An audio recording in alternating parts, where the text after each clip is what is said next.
Are we live? I think we're live. All right, welcome back to the advent of syntran. Today we're going to continue working on my interpreter.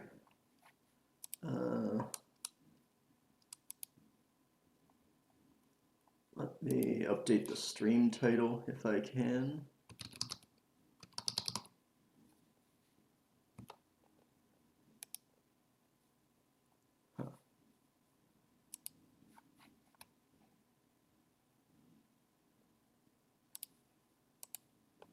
Bear with me while I figure out OBS.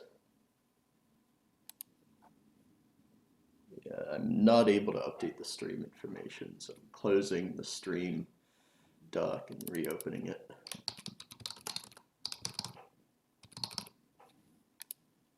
Okay. Hopefully that takes. Let me try to add a tag. All right, I added a tag. Can I reorder tags? No, I guess not. Oh well. Is the title going to update? Click done. Okay, there we go. Now the stream title is correct. So in this upper right pane, this is what we did yesterday. We added the compound assignment operator. Let me wipe that out so we can start from scratch. Okay, so here's a fresh file. Basically what we did yesterday is we added compound assignment. So if you start with a variable I with some value, say 20, you can increment it like this. So after that, it should be 25.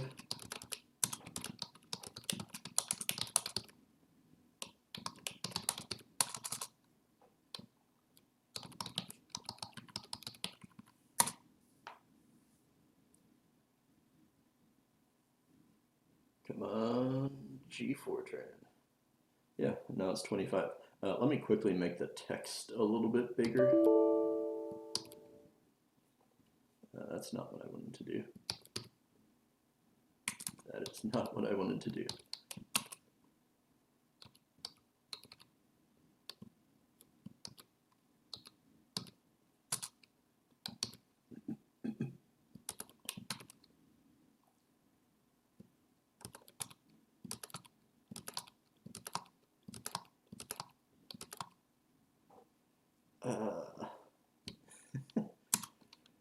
Yeah, I'm struggling with tmux a little bit here. So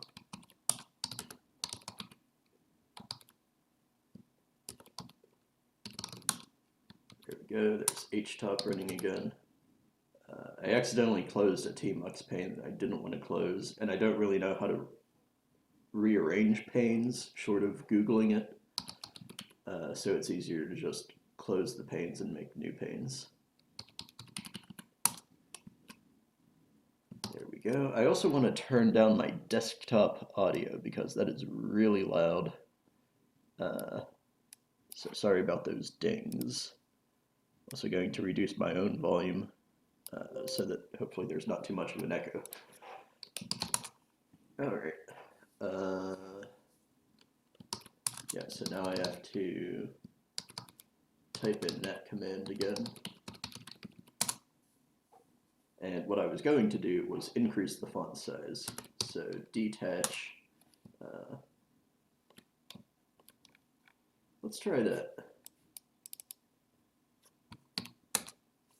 Okay, so that's a little bit bigger. It looks fine to me on this monitor. If you're sitting down up close to a computer monitor, hopefully it looks okay to you. If you're watching like a TV or a screen that's far away, it might be a little bit hard to read, so sorry about that. Anyway, this is what we did yesterday in the upper right pane. We added this compound assignment operator. Previously, the only way to do this in my language, syntran, was to expand the expression like this and say I equals I plus 5. That's a little bit verbose. So now we can do things in a more compact syntax like this. We also got that working for floats and strings.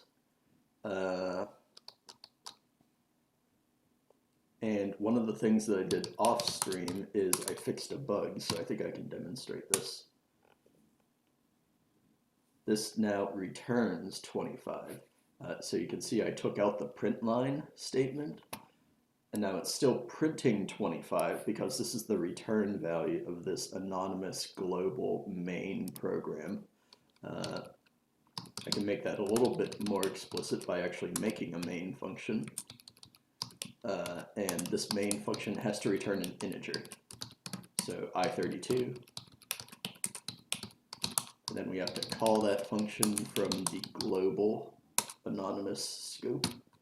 So if we do this again, it still says 25 because main is called. Main returns a value of 25 now, and then that gets printed to the console. Before, with what we did on the stream yesterday, this would actually just return 5 because the right-hand side of this expression was just 5, and that's what it was returning. Now it's doing what you would probably expect. I don't know if Rust works like this, but I think in Rust, we can actually try it out real quick. This should also return 25 in Rust. So let's quickly try that. Yeah, I don't have anything open, that's good. Let's try Scratch, Rust2. Let's call it twitch2.rs. So,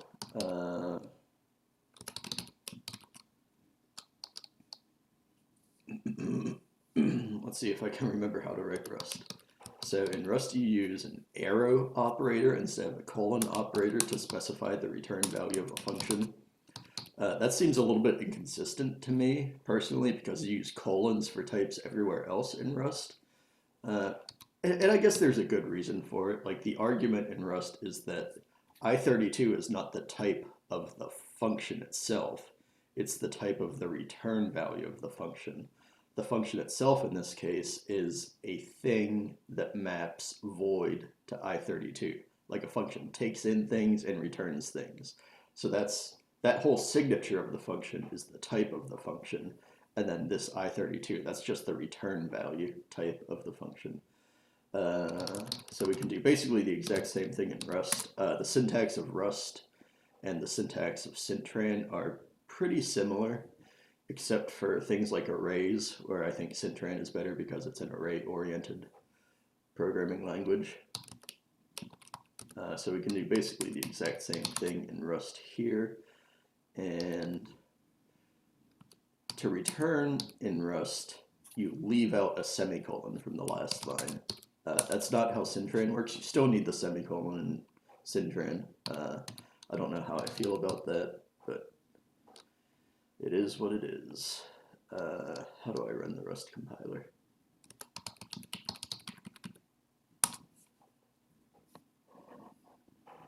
Normally you run cargo to build Rust projects, but I don't want to make a whole project.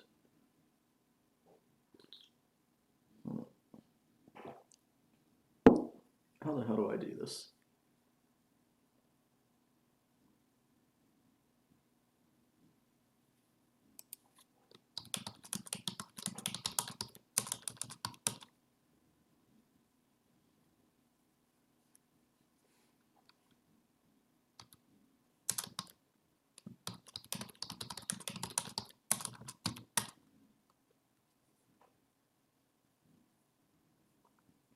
Well, you know what? I actually don't want to do this in main in Rust because I want to have a function, because Rust does not have this global scope of functions like Python and other interpreted language. So we're going to call it function func, and this actually returns I32. So I'm going to delete that, and then main is just going to call func.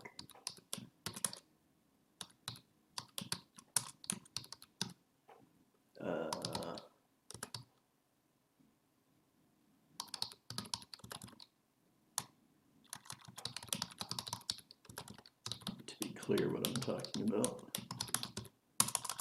Is this going to work? Unused, very well, yeah, it's unused. this has to be mutable because things are immutable by default in Rust. And I'm not crazy about that. Everything is mutable by default in syntran. It's the opposite of Rust. Okay, so that did something. Where does a.out?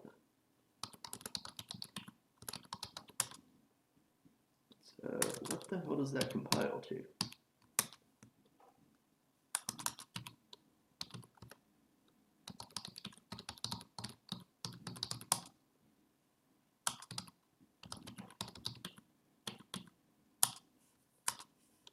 Yeah, and that did absolutely nothing. So let's add some stuff. In Rust, println is a macro, so it has this bang right there. That's how macros work in Rust. In syntran, it's not a macro, it's just a regular intrinsic function. Except it's not really regular. There's some special things about println in syntran. It's variadic and polymorphic. It can take any number of any type argument. And that's why it's a macro in Rust, because in Rust there is no variadicness of functions or polymorphism. A function in Rust always takes a strict type of argument or parameter and a strict number of parameters. But macros are different. Macros can be variadic in Rust. So let's say hello from Rust. And then let's try to print the return value of this function.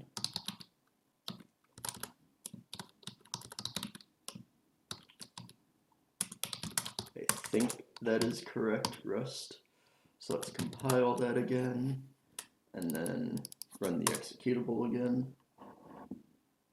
Yeah. Except I'm not testing the thing that I wanted to test. Because I'm explicitly returning I here. So let's see what happens when I do this to compare it with syntran. Oh.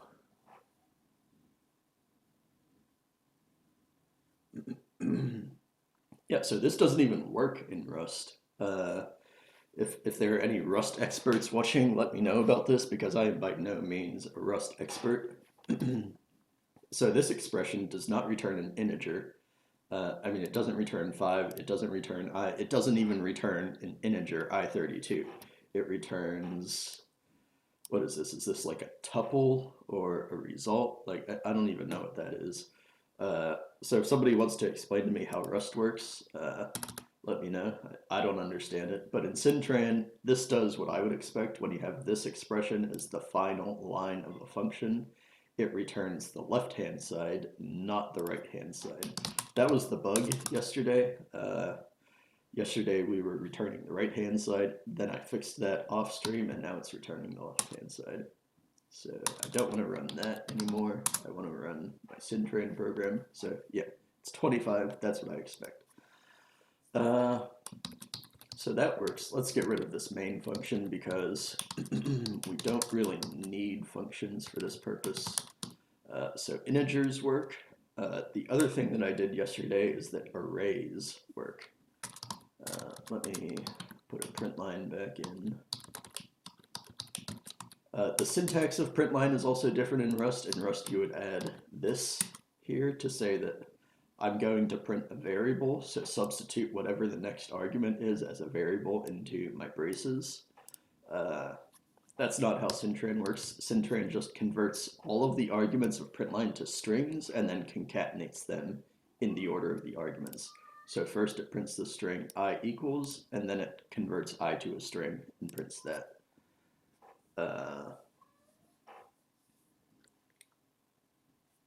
My cat's going nuts.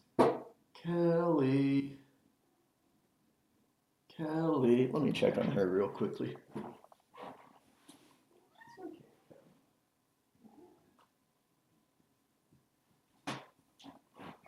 All right. I'm not going to apologize for that. There are going to be frequent cat breaks in these streams. So, yeah, when I take a break, you can take a break.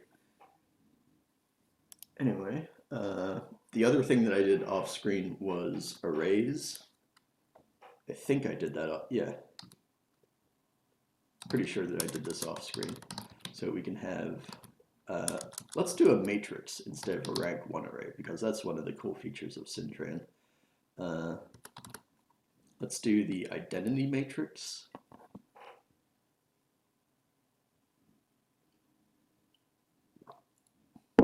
So that's going to be a matrix of zeros, so the value goes first, and then you give the size. So let's make a 3 by 3 identity matrix.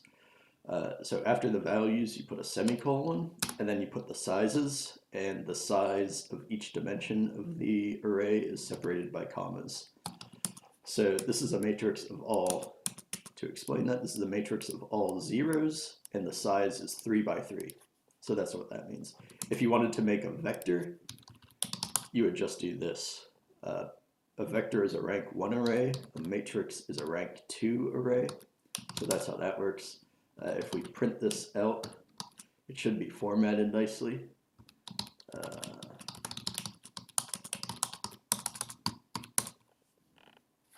So syntran formats your matrices like this after every, technically this is a column.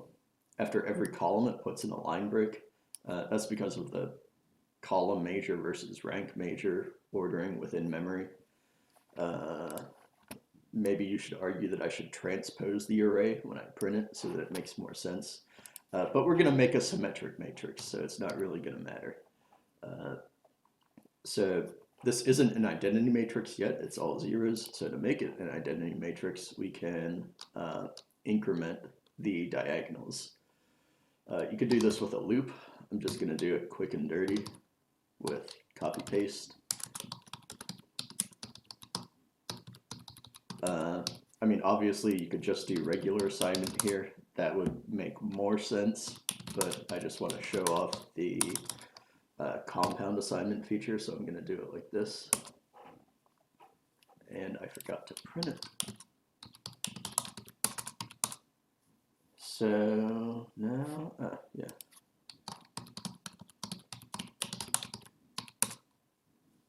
There we go. Now we have an identity matrix with 1s on the main diagonal and 0s everywhere else. And if you noticed, before I put it in the print line, this, well, see, I think I haven't fixed the bug for arrays. So that's the first thing that I want to do today. It's returning 1, but only because the right-hand side and the left-hand side is 1. So let's make this not an identity matrix. Let's make it 2 and let's increment by 3. So you should have 2s and 5s in the matrix at the end. And you can see that's the bug. It's returning 3. But there are 5s in the matrix. So it's returning the right-hand side of this expression. But I don't want it to do that. It's the same bug that we had yesterday for scalars. I fixed it for scalars. I have not fixed it for arrays. So that's going to be the first thing that I work on today. The next thing is I'd like to do other compound assignment operators like minus equals, times equals, divide equals, maybe modulo equals, maybe and equals. I'm not sure about and. I kind of want to rethink the syntax because syntran is a little bit like Python. Logical and is just the letters A and D. It's not like an ampersand or 2 ampersands like in C. So I'm not sure what kind of token I want to use for and equals. Like you could do like you could do P and equals false or something like that. I don't know if I like the syntax. Maybe I want something a little bit different, like just ampersand equals. But then it's inconsistent because I have ampersand for compound assignment, but the letters A and D for just the regular and keyword. So I have to think about that. Why are these windows not equalized? There we go. Let me resize that. There we go. Now I have 80 character wide window here. at least on the left. On the right, it's a little bit narrow, but I'm just going to have to live with that. That's the price you pay for a bigger font size that makes it readable for the viewers. Yeah, so arrays. Let me find the plus equals token.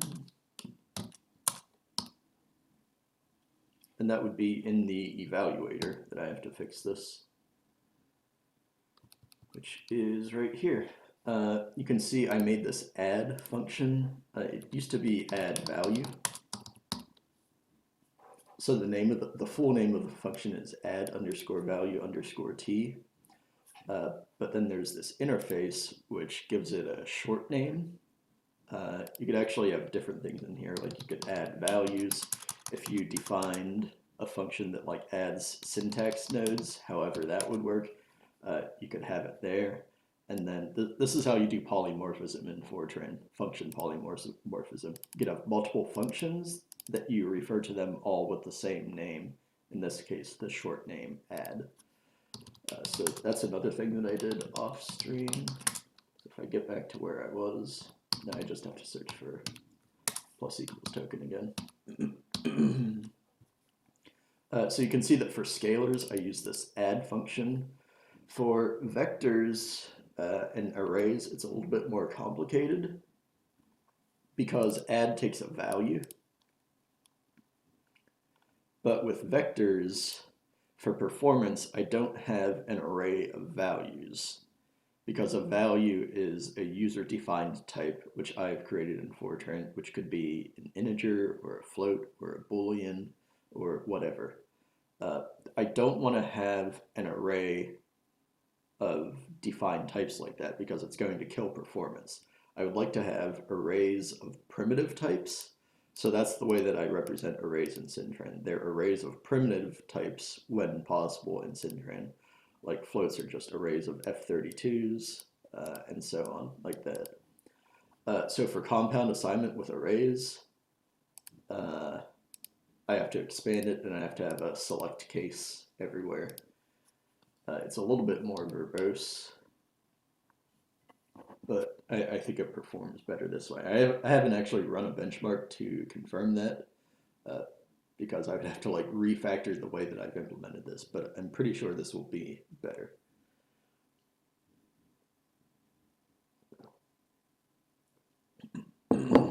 So what I want to do is I want to set the return value. But what I've done for scalars is I set the return value like this, where whatever's on the left-hand side of the compound assignment operator, that's what I set the result or the return value of the expression to be. So for scalars, that's easy. This is a value object. It could be any type, integer or float or whatever. But for arrays, I don't have that defined for arrays.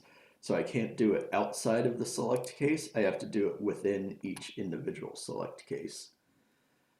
And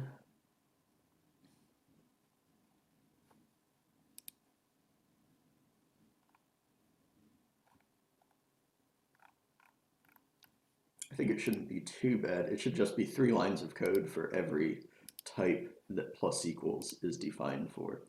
So we're going to set the return value. We don't need to assign the type. The type should already be set from evaluating the right-hand side.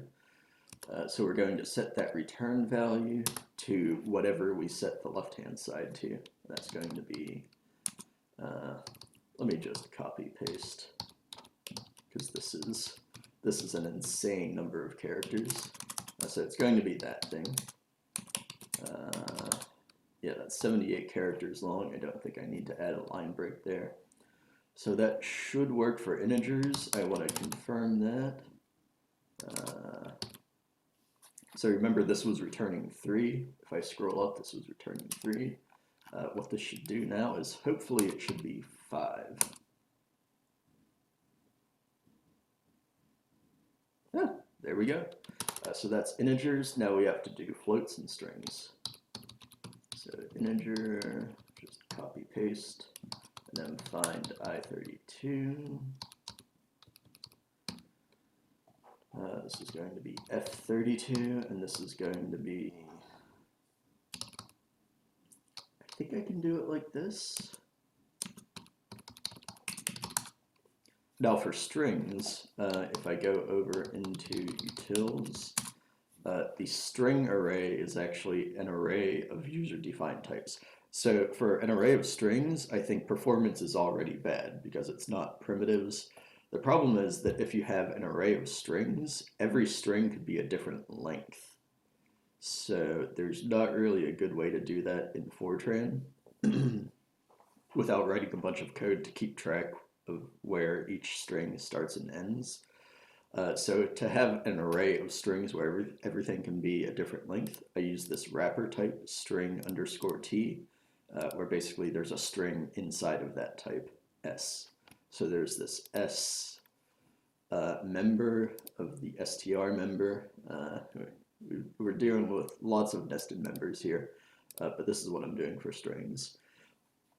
But I think I don't need to set that sub member. I think I can just set the str, which is like one level up from the bottom of the tree of objects. So I think that should compile. And I think that should take care of all my arrays if that compiles. All right, now I just need to test that for floats and strings. Is that everything I did? Yeah, I did integers, already tested that. Now I have to test floats and strings. So let's do a float matrix, fn for float matrix. What do I want to do? Let's be boring. Let's just make it 1.0.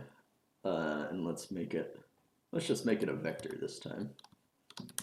So fv for float vector. It's a rank 1 array. And then I want to increment some part of that. So let's do the middle one, fv1 plus equals 0.23. So 1 plus 0.23, that should be 1.23, and that should be the return value of this entire program. There it is, 1.23 in exponential notation, or scientific notation, whatever you want to call that. This is the way that syntran formats floats when it prints things to the console. There's always a leading space, because if you have an array of floats, I want it to like print things aligned. So I think I can just print like that since it's the last value to print the whole array. So there's the whole array. If this wraps lines,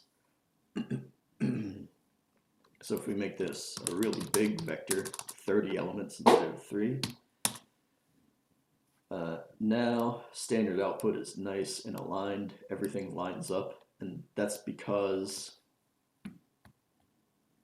is that padded the same way? I'm not convinced that this is padded the same way as a scalar, because here we had like 1, 2, 3, 4, 5 spaces before the number started. In the array, there's only 1 space, so maybe disregard what I said. I think this is trimmed, and then I think there's 1 space re-added explicitly as padding between vector elements.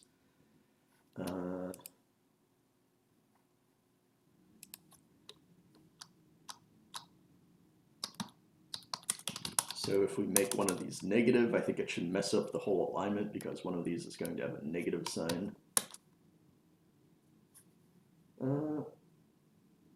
Yeah, right? Yeah, so in this case, the first one was aligned. The first one was aligned with everything else. You can see like all of these ones are lined up. But now that I added this negative sign, it throws off the alignment. So, yeah. Anyway, that's not really important. So you can see I did something funny here. I did plus equals a negative number.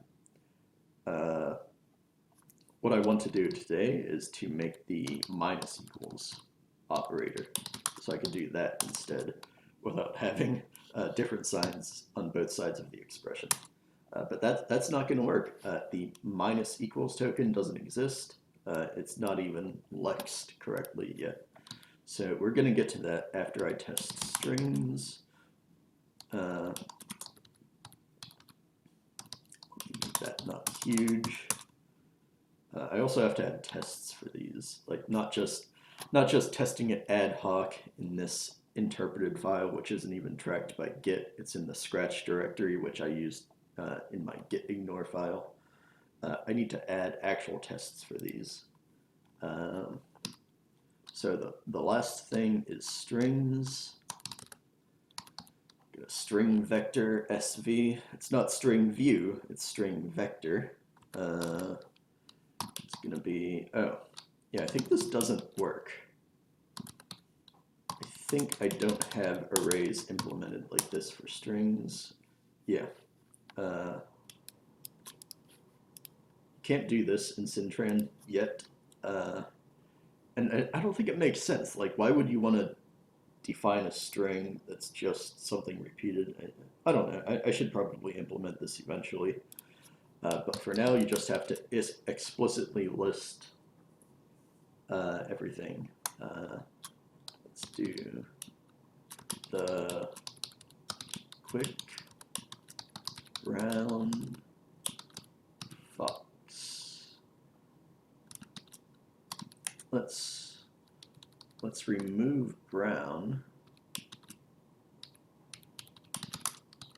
So let's just do that for now. And this should compile, or this should interpret. I mean, this is an interpreted language, not a compiled language, so there is no compilation. So it should interpret, it shouldn't compile. Now what I want to do is I want to add the quick brown fox. I want to add brown to the second element. Be careful, I'm not going to insert something into the array. I'm going to append something to the second element of the array. So what I want to do is sv second element is at index 1 because index 0 is the first element. So I want to do that, and then this should return quick brown because it should return the left-hand side here. And yeah, quick brown. And then if I print the whole string, or the whole array of strings, it's now the quick brown fox. And you can see it's still an array of 3 elements. I did not insert brown as a new element. I just appended it to the second element, quick brown. So that's basically what I wanted to do. Now I want to add tests for all of these. And we're basically going to duplicate what I just did here inside some unit tests.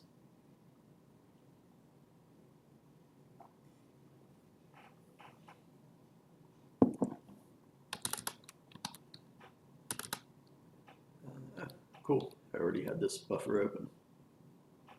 I added a few tests here off screen.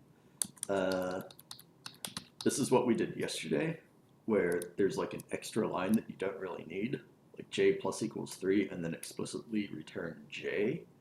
I then fixed that bug and added these tests off screen, where this is the final statement of the test script. So this does j plus equals 3, and then it confirms that it actually returns 13, not 3. So now I want to do this with arrays.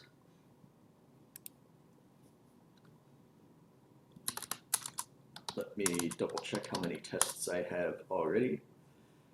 So there's 380 tests. Do I want to do this here? Array. I have different tests for different types of arrays. So I think I just want to leave this where I was.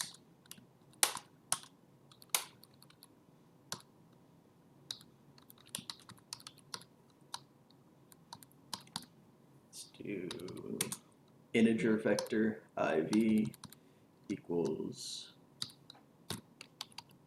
3 tens.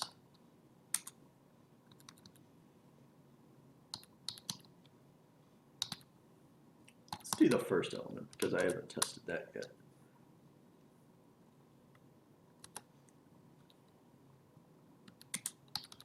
And then this should be 15.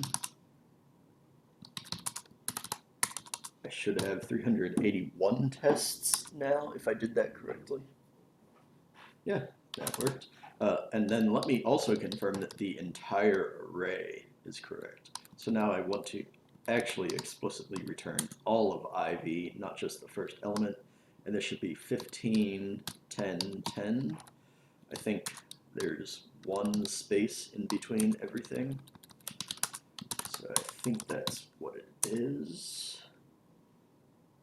Good, 382 tests. And then let me try incrementing the second element instead of the first one.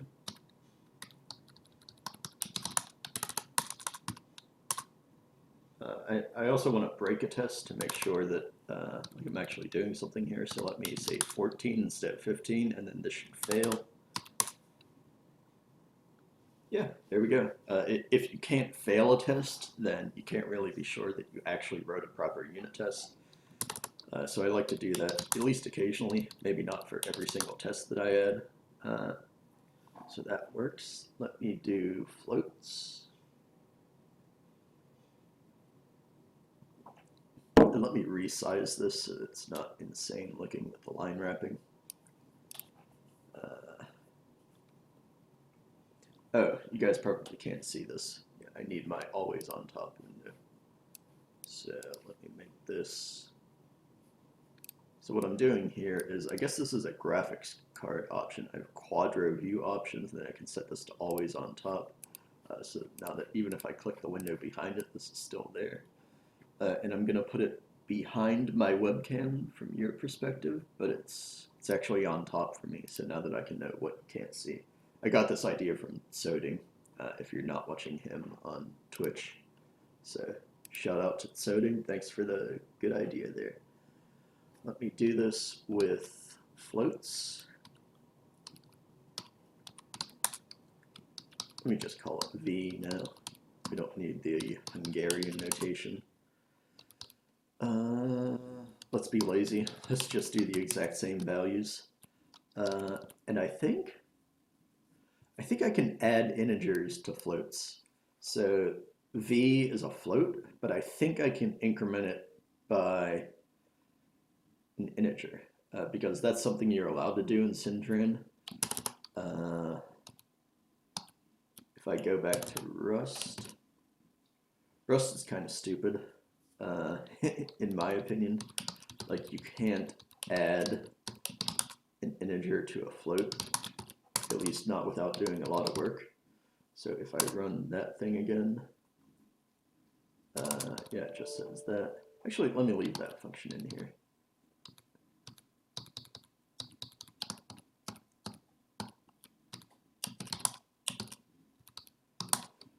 So if we say let I equals, these have to be mutable.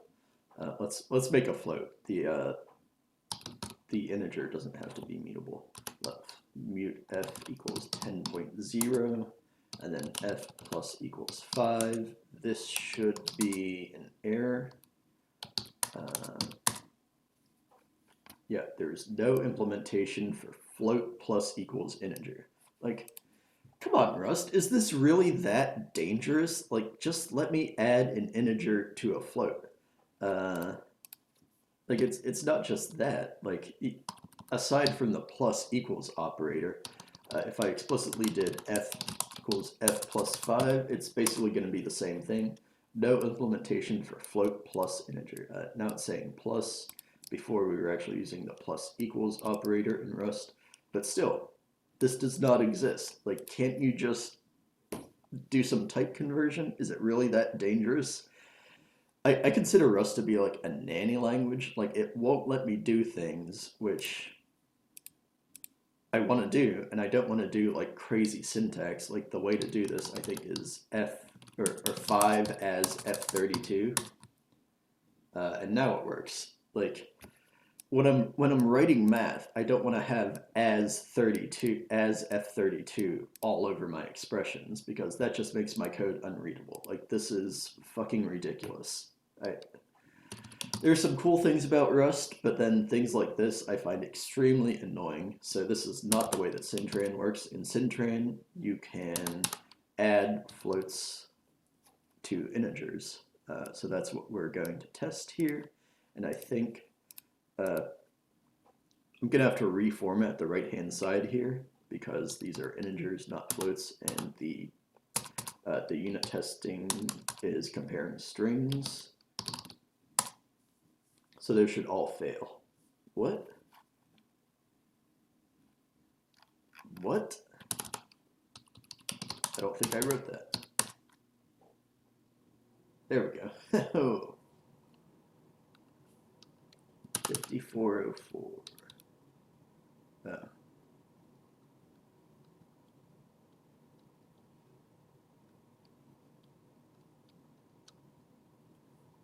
I'm gonna have to break this down a little bit.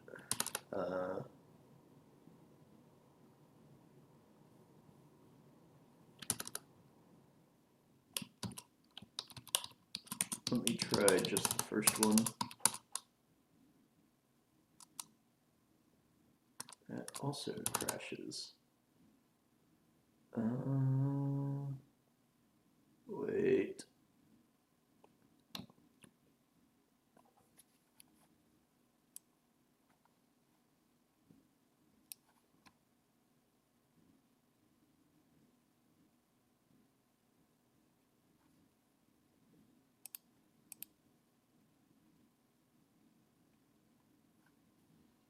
Oh my god. I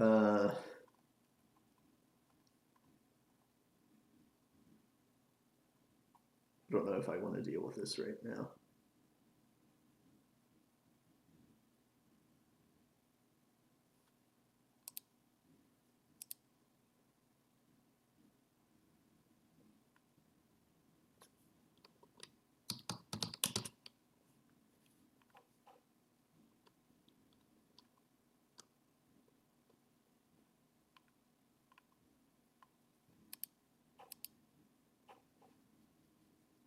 So,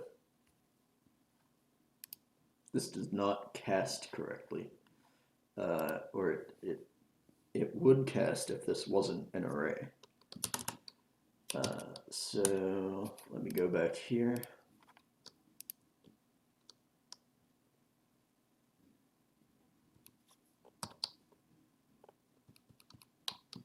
Don't need the strings yet. Let's focus in on the floats. So that works. Let's see what happens when I try to add an integer on the right-hand side. This should crash in the same way that the test was crashing. Yeah.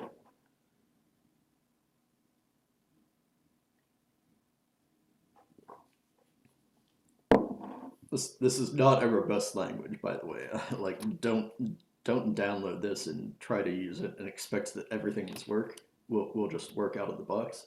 You're going to get obscure error messages which tell you absolutely nothing about where the error occurs. Like, this is definitely occurring at line 16 of the syntran program, but this doesn't tell you anything. So you're going to get this, and it's going to be impossible to debug anything. So consider yourself warned. Yeah, so that doesn't work. I think even if I expand it, that might actually work now. Yeah, that works. So the problem is that I'm only checking one of the types here. I'm selecting by the result type, and in the expression that I had, so in this expression, the right-hand side is an integer, and the left-hand side is a float. But inside the select case, I'm only checking the type of the right-hand side, so it's an integer, and then I go into this select case, which tries to set a value of an integer array, but this array is not allocated. This array is allocated, so this is what I should be incrementing. and basically I need to do this magic number stuff. So let me set a mark. There's a mark. Yeah. I need to do this magic number stuff where I look at the type of the left side and the right side. But I'm not doing that yet, so that's why this is crashing. And I need to... Do I need to... No, equals token is fine, I think. No, equals token is not fine. I think I can make this crash. Even just regular assignment will probably crash that. Oh, okay, wrong types. Yeah, so I think I'm okay with that. For addition, I don't want to have to cast things as F32 everywhere, but for assignment, I think I'm okay with this, with having this as a syntax error. So that's a syntax error, and it does not crash the program, but the array case,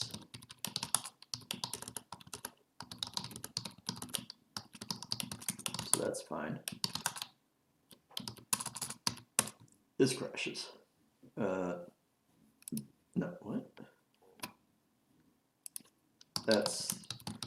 This one crashes. No.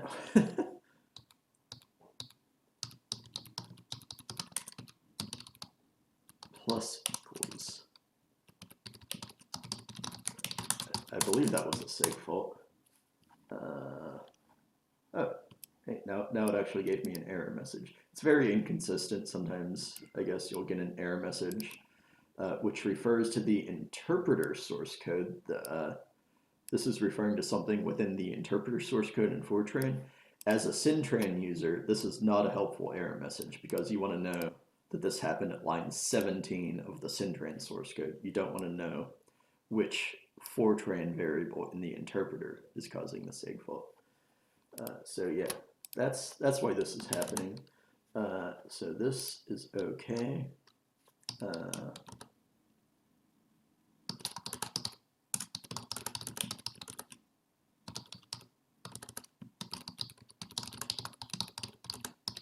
That was a parser syntax error, and that's good.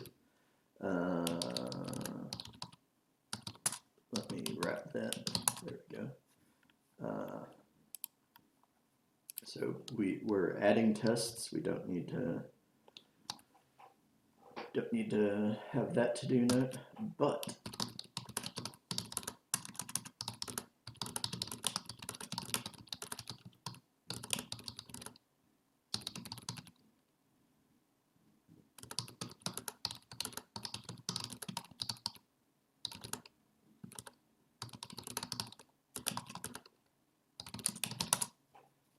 so this is where the crash is happening. It's trying to add an integer into an integer array, but it's a float array, but it's not checking for that. So basically I have to exponentially increase the number of things here. Well, not exponentially, because strings are always going to be strings. If you try to append anything else to a string, yeah, don't do that, because you have to explicitly convert things to string. If you have numeric types, basically I need 4 cases here. I need integer, that's one case. Second case is float. And then I need the 2 other cases that I don't have. So the third case is add float to integer. And then the 4th case is add integer to float. And I don't have those, and it's crashing. So I'll do that at some other time. Yeah, I'll do that off screen. For now, I just want to get some test coverage in for the things that I did. What's up, Fern of Sigma? Welcome to the stream. Thanks for tuning in. So I'm trying to add some test coverage. I don't know how long you've been watching. What I'm doing is compound assignment in my language syntran.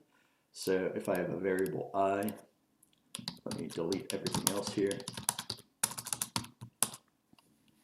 I can say I plus equals 5, and then I should be 25. And there we go. So that's what I'm working on. It works for basic cases. Now I'm working on arrays, and I'm adding some unit tests for that. So if I go into my unit tests, this one is crashing, right? Yeah, that crashes. So it's crashing because I'm adding an integer. I want to be able to do this, but it's not going to work out of the box. So that should now not crash, but it should fail the test because of the comparison. Yeah. So one test failed. The problem is that this is 15 as a float, but I'm comparing it to the integer 15. I need to do this in scientific notation. I should just use a tolerance. I should use a tolerance in case of funny floating point machine numbers that don't exist. I don't know if 15 is a machine number or not, but in either case, I don't want to have to type out. Yeah. To put it simply, I just drive while you drive, knowing how the car runs. Yeah, I guess that's correct. Uh, it's funny because I'm a mechanical engineer. I'm really not a computer scientist by training. But as a mechanical engineer, you would think that I would literally know how a car runs, but I don't. I have like a 2007 Toyota Camry sitting in my driveway right now, and it is making all kinds of funny noises. Like the heat shield above the muffler is loose, so that rattles around every time I drive. And you'd think like I could just go out there and fix it myself, like weld it back on or something, but I can't. I'm a mechanical engineer who has no idea how a car runs. I prefer to do the computer science instead. So yeah, uh, you just know how to use the code. I'm trying to work on how the computer runs. Uh, so yeah, I want a tolerance in here like this. The way that I did this for some other cases is I actually compare the whole floating point string, but then it depends on how the string is formatted. So I'd rather just use a tolerance. So we can subtract 15, and then that should be close to 0, but tolerance is some very small number, which I have defined right here. This is how you do a constant in Fortran. Fortran calls them parameters instead of constants, which is confusing because parameters in every other programming language means like a function argument or a function parameter. Oh, what kind of software do you use for N of Sigma? Are you a Fortran user or?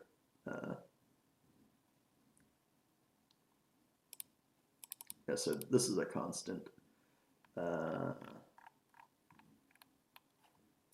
So I can subtract that, and then I don't know if it's going to be a little bit bigger or a little bit smaller than 15, so I take the absolute value, and then I check that that is less than the tolerance. So now this test should pass. Nope, it doesn't even compile. I have a parenthesis in a wrong place or something. Oh, I need to evaluate that as F32. Oh, NeoVim. Yeah, I just started using NeoVim about 3 weeks ago. I used to use GVim. Like I can show you one of my old YouTube videos. It was chaos. Here's one of the YouTube videos that I did for Advent of Code when I was working on that back in like December. So you can see it's chaotic. Like I have different windows open. I have a GVim window here, another GVim window here. And usually when I'm working on things for work, not just on a side project, I have a lot more than just 2 files open. And I also have a terminal window here in Git Bash. So what I was doing is I was wasting a lot of time clicking around for window management to switch from one window to another. Oh yeah, yeah. I know can you see anything? I think you can see some things, but you just can't read the text. So sorry about that. So basically, I was wasting a lot of time. I was using the Vim key bindings within Vim, but then when I wanted to, oh yeah, the audio is biased. I need to buy a better microphone. Uh, I don't know how to pan my microphone. Oh, it said it's biased to the left. Looks like it might be biased to the right. Maybe you have your headphones in the wrong ears. But yeah, in either case, my microphone is definitely off. Okay, so hopefully that fixes the audio panning. I need to invest in a proper microphone for streaming, but this is like my second real stream, so I haven't invested in that yet. But yeah, I was wasting a lot of time using the mouse to switch between windows. So now I'm using NeoVim and Tmux. I guess it doesn't really matter whether you use NeoVim or some other Vim implementation. But I think Tmux is important because now I can switch between these Tmux tabs. Like I have, I have a bash window and I have an htop window, which is mostly covered by my webcam, and I have a syntran source file open here in NeoVim, and then I can switch tabs in Tmux. So now I'm in the nvim tab, which is where I have all of the interpreter source code open. So yeah, I think I'm getting better at navigating without using the mouse. I do use the mouse on stream to like highlight things and show whatever I'm talking about, but I don't usually use that in my day-to-day workflow. So yeah, I was just calling eval, which returns a string, but now this is F32, and I think that should compile. Yeah.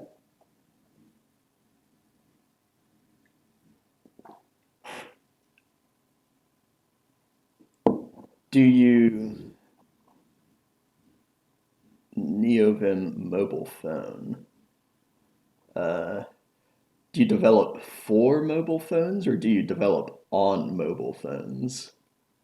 Because if so, I'm very surprised that you're using NeoVim on your phone.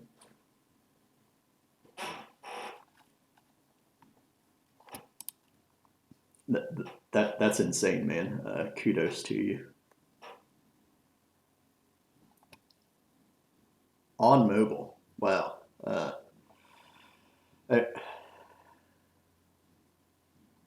yeah, kudos to you. I couldn't do that. I need a big ass monitor. Uh, yeah, so that test is working now. Now I want to do the other tests. So this was just, okay, this is going to get a little bit complicated. I want to return a whole array of floats and then compare that. So I think no, I don't want to uncomment that one. I want to use the absolute value again.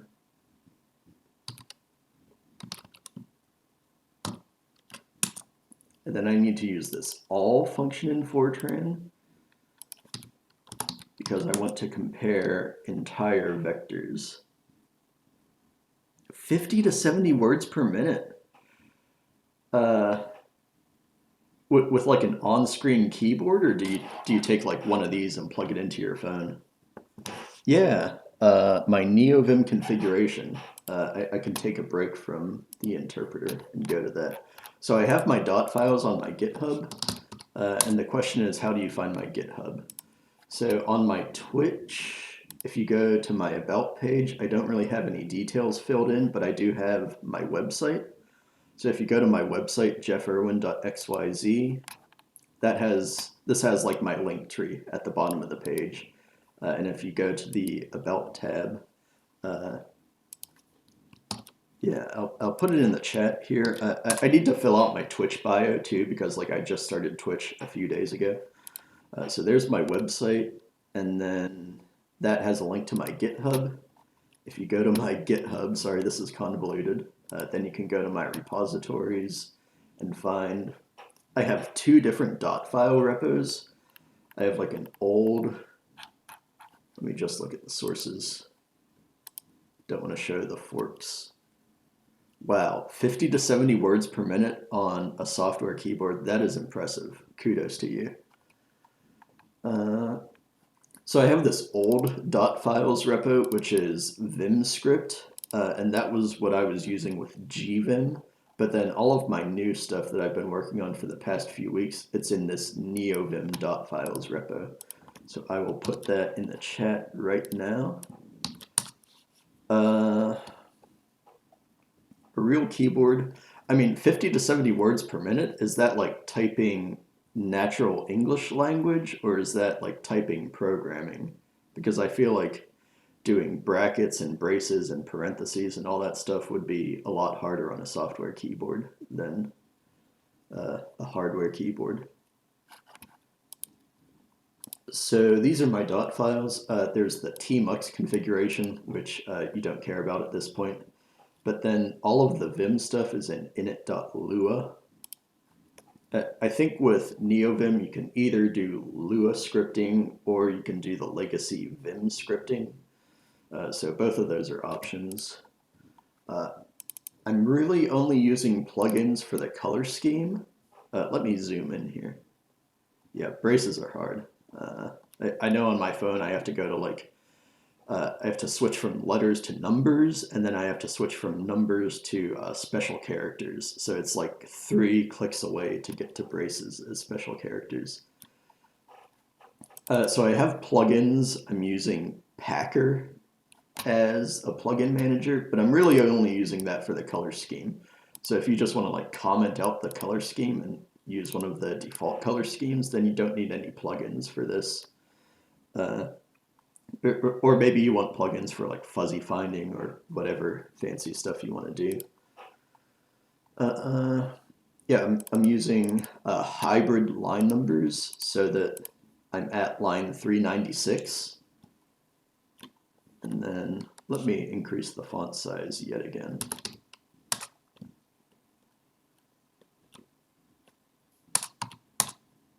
Hopefully that's a little bit easier to read. So I'm on line 396 in this pane on the right, and then line numbers are relative, so this is 1 up, this is 5 up, so if I want to jump here, I can do 5J, sorry, 5K, and then I'm here. So I use relative line numbers for that. A lot of people recommend that. And then, yeah, I have these key maps for switching panes. Like, let me move this next to my browser so I don't have to click so far away. Basically, I have a pane on the left, and I have a pane on the right, and I can use the mouse to resize them. I can use Control H and Control L to jump between these panes. The default is like Control WL and Control WH. So this saves you like 1 keystroke to jump between panes. And then up and down are the same. So if I had a vertical split, I can jump up and down like that with the usual Vim navigation keys, but with a control in front. So, missing my tmux status bar now. There we go. Yeah, I think everybody's config arrangement is a little bit psychotic. I didn't come up with this myself. I came up with this by like looking at other people's dot files and watching YouTube videos. I'm guessing you probably watch Primogen. He's pretty popular recently. So I watched his videos. I stole a little bit from him. Like he uses the space as the leader key. So I did that as well. I was using some of his other key bindings too, but then like I got rid of them and I tried other things instead. Okay, yeah, Primogen is cool. I think he's on Twitch. He's also on YouTube, so check him out. Oh, a year and a half ago. He did He's had a few VimRC videos recently, so definitely check those out. If I search Primogen Vim, yeah, he has a NeoVim from scratch video, which I've only watched half of it so far. So I'll put this in the chat. And then the other video that I watched is from Jess Archer. Jess Archer, I watched this entire video. This was pretty good.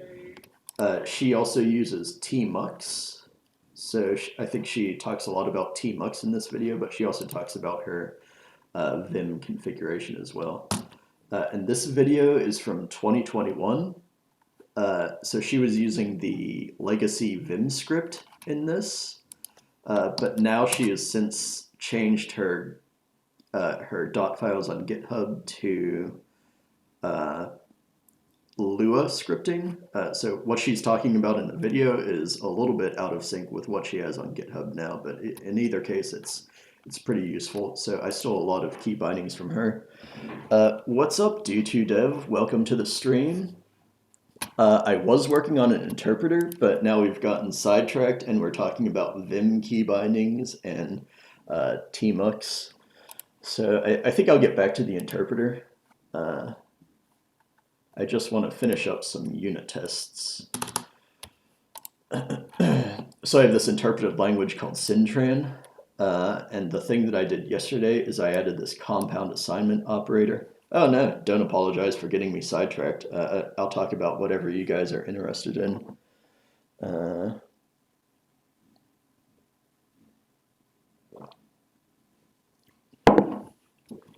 Yeah, so I added this compound assignment operator, and if I run this simple 3-line program,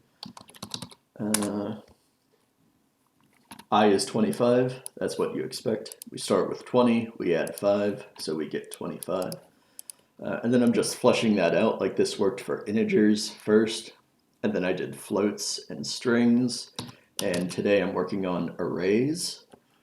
So like we can have an array of floats, and some of these things aren't working at all, some of them are crashing, some of it works a little bit, so I'm adding unit tests for the things that work.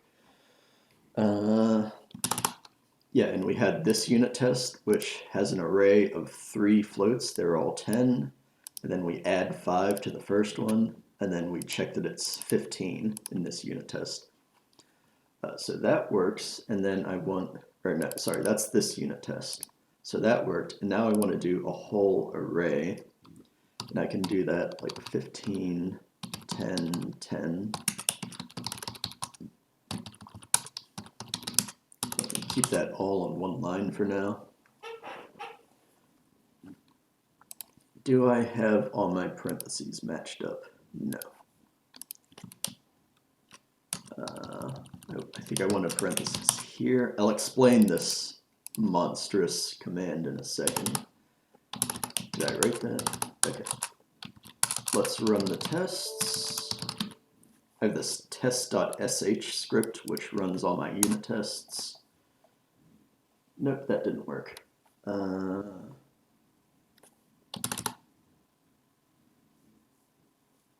So let me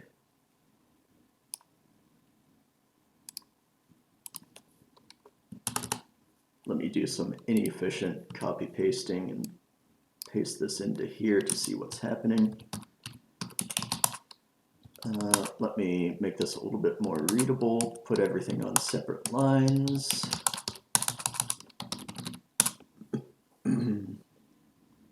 That sig faulted. Why does that sig fault? Oh.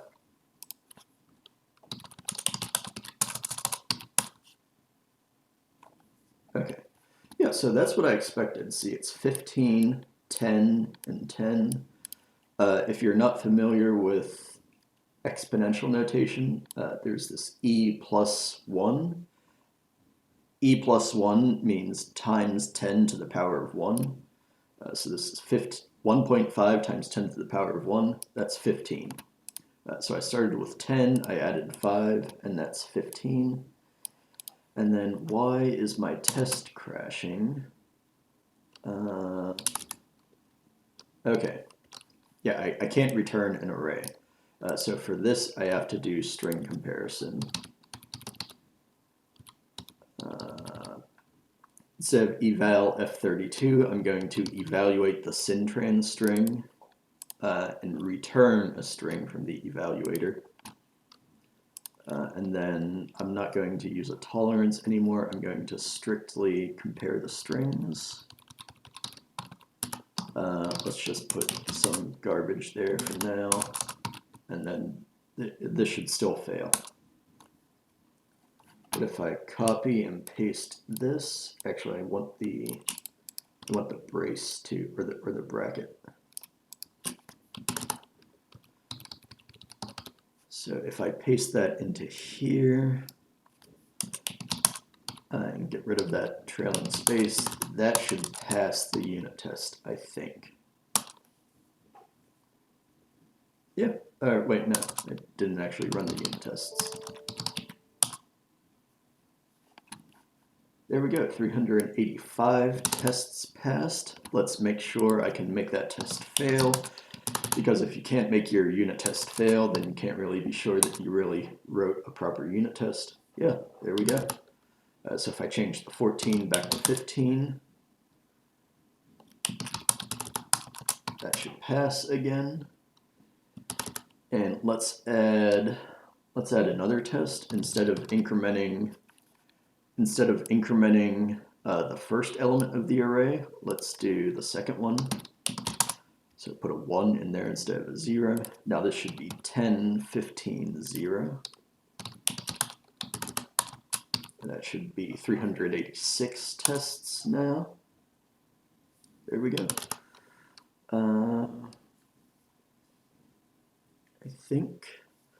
I think that's all I wanted to do for those unit tests. What will we do next? I think I might be ready for minus equals.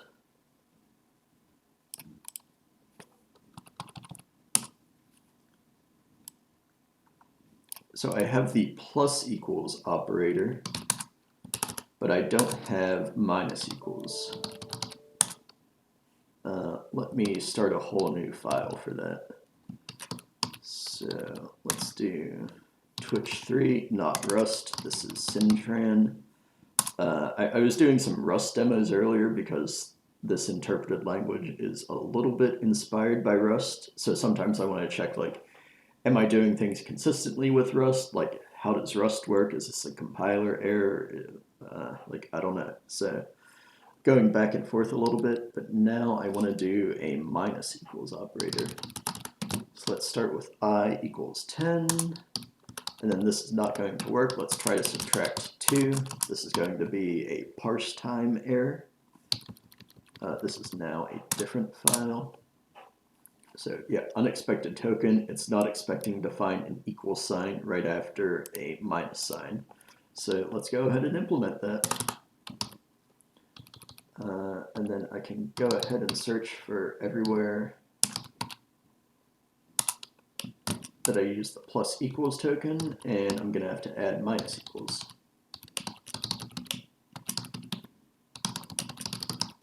I hope I spelled that right. This is how I'm doing enums in Fortran. So it's manual, it's a little bit tedious. What's my favorite language to work in? You're going to think I'm crazy, but I'm going to say Fortran. That's what I use for work. I've been programming in Fortran for about 10 years, so I think I know Fortran better than I know Rust or C++ or Python or any other language. It definitely has things that are missing. Like, I wish it had enums so that I didn't have to, like, make this big list of explicitly defined integers. And I wish it had compound assignment. And that's what I'm working on right now. So I showed this on yesterday's stream as motivation. Like, what is compound assignment? Wikipedia calls it augmented assignment.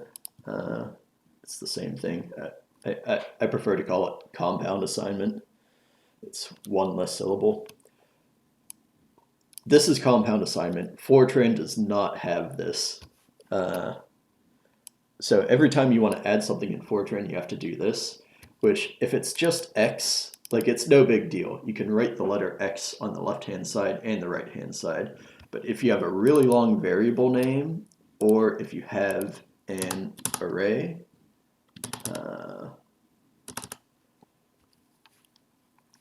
if you have an array like this, it's really annoying to have to repeat the name of the array and the subscript on the left-hand side and the right-hand side. So that's why languages have compound assignment operators. Fortran doesn't have that, and it doesn't have enums, and strings are a little bit weird to work with. Reading and writing files are a little bit weird to work with. So it definitely has some pitfalls, but I'm more familiar with Fortran than anything else, so that's what I like to work in. Yeah, I should probably. Is there like latency or compression? Yeah, I should just downgrade my resolution because this is all text and it ends up blurry, I'm sure, in the stream. So yeah, thanks for the feedback. I'll take that in mind for the next time I jump on a stream. Hopefully next weekend I'll have time to do this again. But yeah, thanks for the feedback.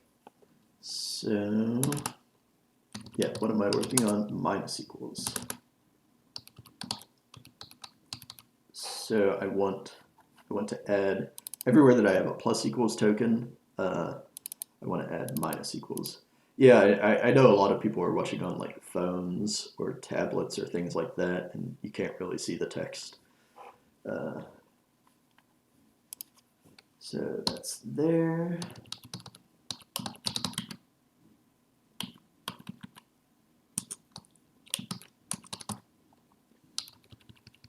And that's there.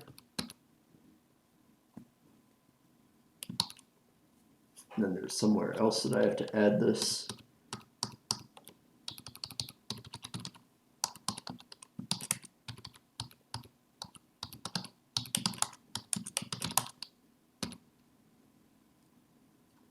Now this is the lexer. There's a big select case to look at the first character of each token, and then for plus equals, we check the current character is plus, and then the look ahead character is equals. So that's how we get the plus equals token. And then for minus equals, I basically want to copy and paste this block into here. So, all right, yeah, thanks for tuning in, Farna Sigma. Catch you next time. I'll keep going for anybody else who is watching. I'd like to try to get a basic version of this feature working. Actually, I need to refill my coffee, so I'm going to quickly take a break too. I will be right back.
All right, I'm back.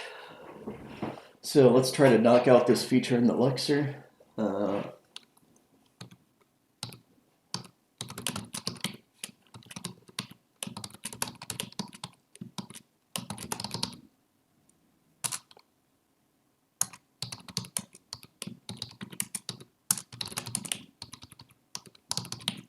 have to increment the position. Here's where I wish Fortran had compound assignment. You see, I'm doing lexer position equals lexer position plus 1. If Fortran had compound assignment, I would use it right here. I would do lexer pos plus equals 1, or I would just do plus plus, which I don't have the plus plus operator in my language yet. I think that's probably something I would like to add later. Rust does not have plus plus because they're worried that it's a foot gun. Like, it depends whether you use it as the prefix plus plus or the postfix plus plus operator, and then there are questions about the order of operations. But I think it's a nice operator. I like it, so I'm planning to add it to my language at some point. So there we've incremented that, and then we set the token that the lexer returns. This is going to be minus equals token. The token includes its own position in the structure, so that if there are error messages or diagnostics later, the error message can refer to the position and the line number and things like that. And then it also has text. So I think, excuse me, I think that should lex now, and we should get a different error message.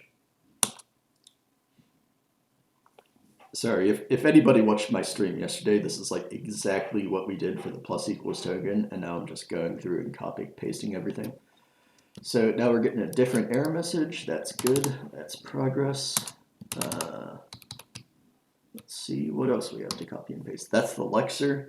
Next is the parser, which analyzes syntax.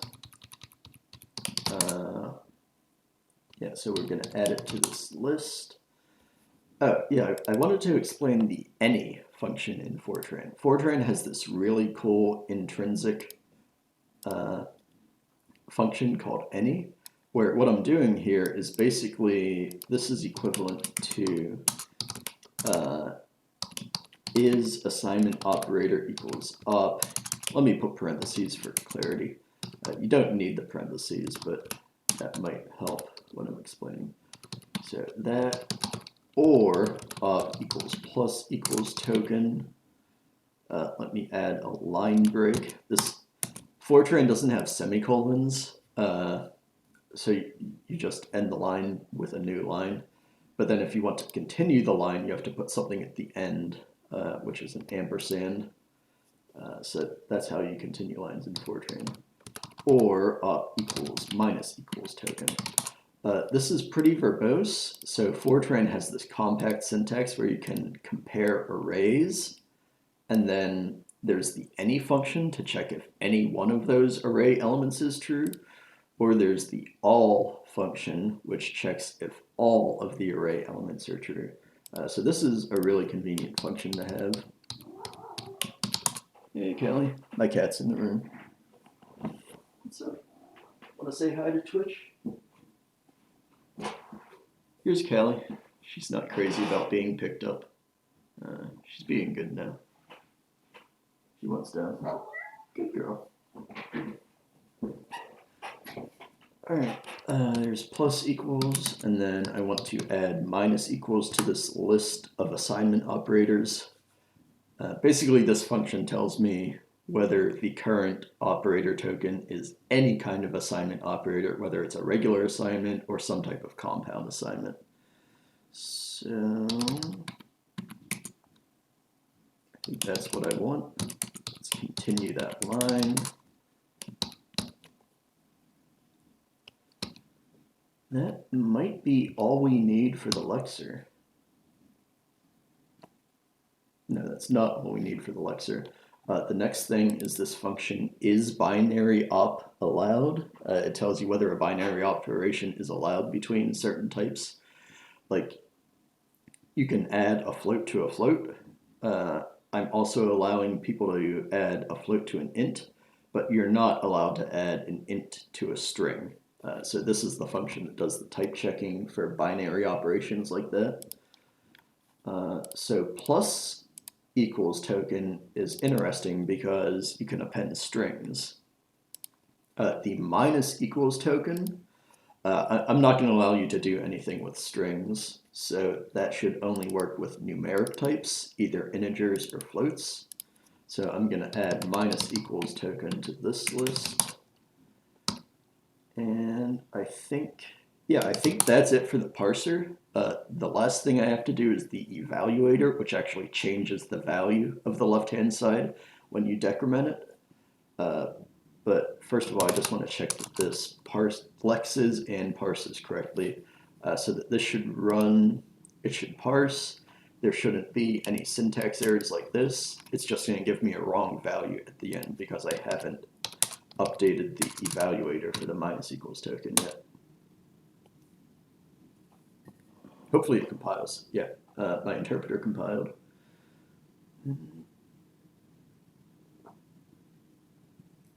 Unexpected. Oh, yeah, I think this is an evaluator error. Yeah. So that's, I was already right here. I was ready to edit this next. So we have to, this is for scalars, arrays, or somewhere else. I might do that off stream because I'll probably end this stream sometime within like the next 15 minutes or so. But,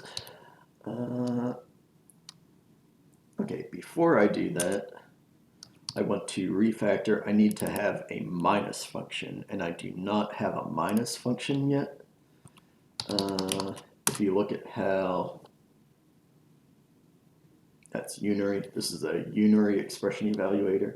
If you look at the binary expression evaluator, this is how I have the minus operator implemented for every possible combination of types that you can subtract from each other. So I need to turn this into a function and confirm that all of my unit tests still pass. So let's do the tests right now before I even start that. Everything still passes. That's good. I think I probably should have committed before I started working on this because I did a lot of other stuff that's unrelated to minus equals. But I'm halfway through it now, so let's just keep going and do one big commit at the end.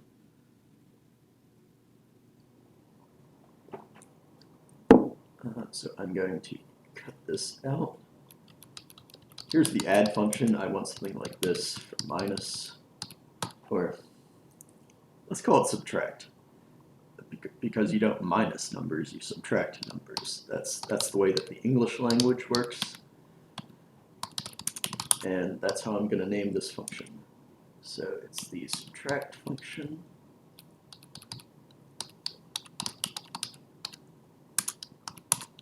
And we also have a short name and a long name. So it's not the name of the routine. It's not a function, it's a subroutine. That's something that I don't feel like explaining about Fortran right now. But a subroutine is kind of like a function, except it can have out arguments instead of just only having input arguments and returning a value. So this is going to be, let me copy and paste this boilerplate too.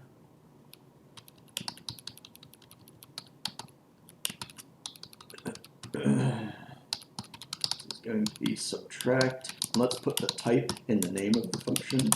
So subtract value t.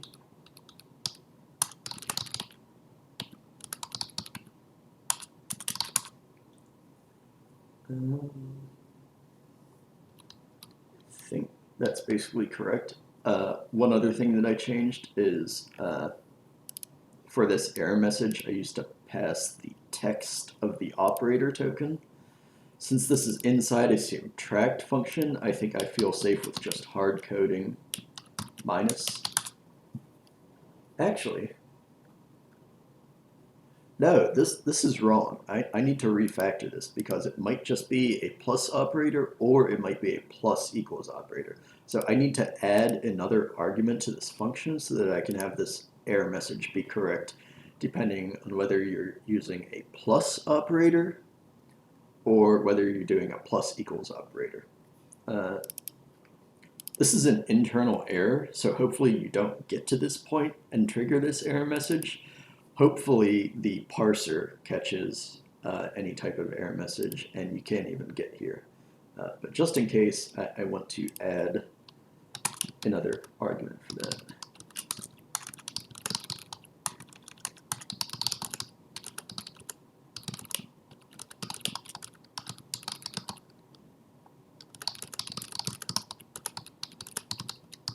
So I'll just put in a to-do note for myself to fix that later. I'm not going to bother with it right now. And then I have to do it here too. So now that I have two functions, I really need to fix it before I add a third function for like times equals or divide equals or modulo equals or anything like that. And I want to have a short name of this function.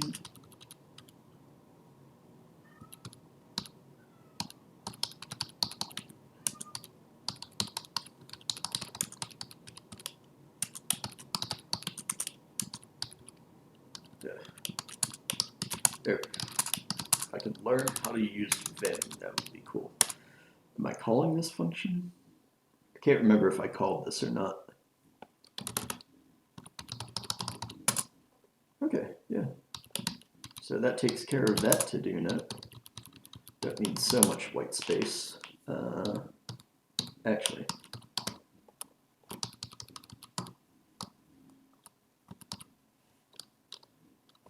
what do I want to call this? Times or multiply? Maybe mul. Yeah, basically I need to make a function for every single operator that's defined so that I don't have to copy and paste this code when I make a compound version of that operator. So it's there, and then we can go back to the minus equals token.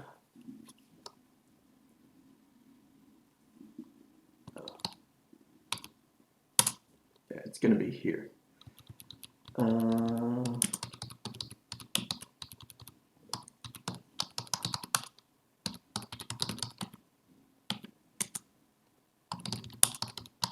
And we're going to subtract. Subtract. There we go. Let me align everything nicely here. I like it when things are vertically aligned so that I can do column editing, and if I have to like rename or edit anything here, I can edit both lines at once. So actually, I use tabs for indentation, but when I want to guarantee that these are aligned, notice this line has tabs up to call, and now this line has tabs up to there, and then I switch to spaces to guarantee that these things are vertically aligned no matter what you have your tab stop set to. So if I set the tab stop, right now it's at 4. If I set it to 2, now my tabs are only 2 characters wide. Everything is still aligned vertically, so it doesn't matter what I have that to. That's my indentation style. It's tabs up until the first non-white space character, and then you use white space after that, or spaces after that. So I don't use tabs in the middle of a line. And then for vertical alignment, I also use spaces instead of tabs. So I think that should still compile. Yeah. I think that worked, and then let me see if this example runs, because I think this should work now. I should be 8. I is 8. What do you know? We start with 10, we subtract 2, and we get 8. So I'm basically done with that. I'm going to add a couple unit tests, and then I'm going to end the stream. So let's add some unit tests quickly.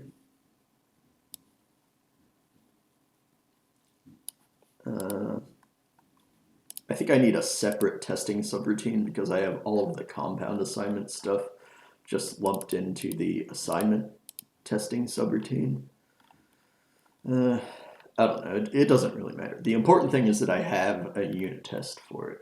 So let's go ahead and do integers. Are floats gonna work? I think floats might also work. Let's try a float. 10.0.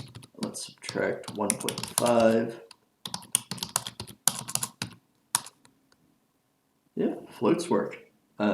if you watched my stream yesterday, I did integers first, and then I had to do a whole lot of extra work to get floats and strings working. With the minus equals operator today, I've done all of that work beforehand, and now once I did integers, I basically had floats working automatically. Even though they're different types, I didn't have to duplicate that work like I did yesterday. So I think I can add unit tests for both integers and floats.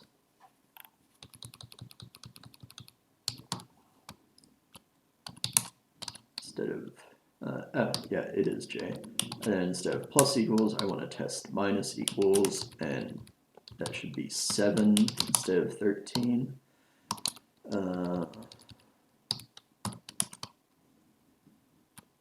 And then 3/4 minus 1/4 is a half. So now instead of 386 tests, I should have 388, right? Let's see. There we go. All right.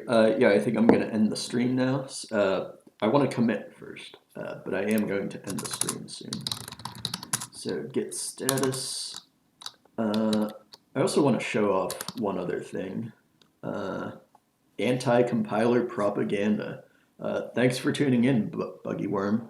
I like compiled languages.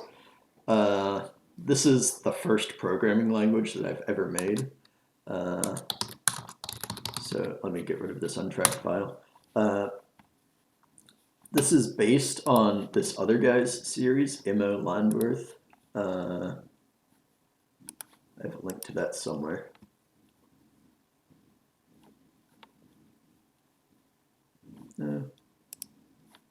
Where is it?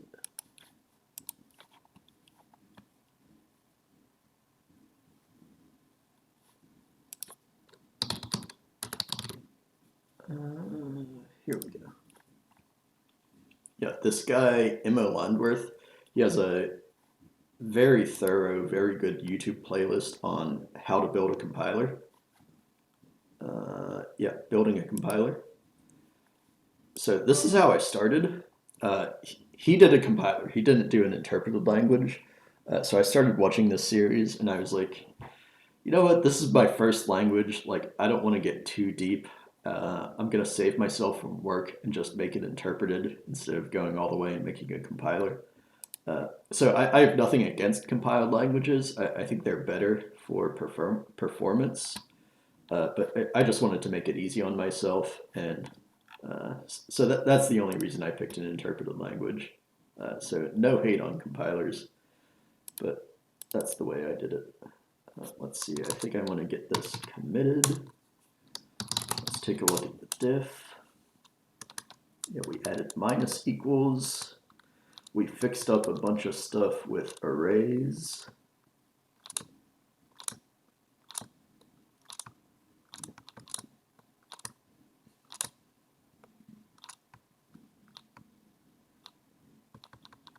I added some to-do notes for myself for things that I need to fix off stream. Added a bunch of tests. So I think that's it.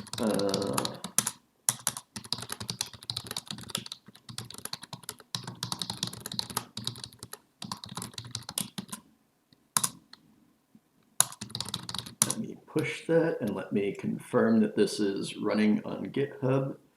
I also have the same unit tests that I run locally.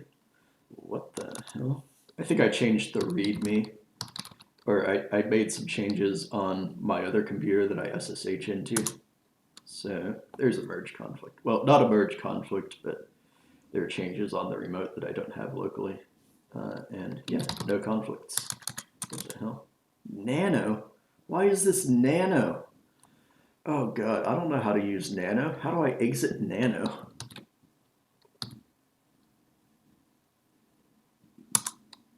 Okay, I think that worked. Why is it's the new version of Git. They don't have Vim as the default editor anymore, and I have to actually configure that. That's kind of annoying. Personally, I wish they stuck with Vim. I know everybody else hates nano. or everybody else hates Vim and prefers Nano as the default. But yeah, I think I can push now. There we go. Double check my status, that's good. And then let's check that the unit tests are running here. The commit is there. Here's the commit. Unit tests are in progress. This should only take like a minute to run.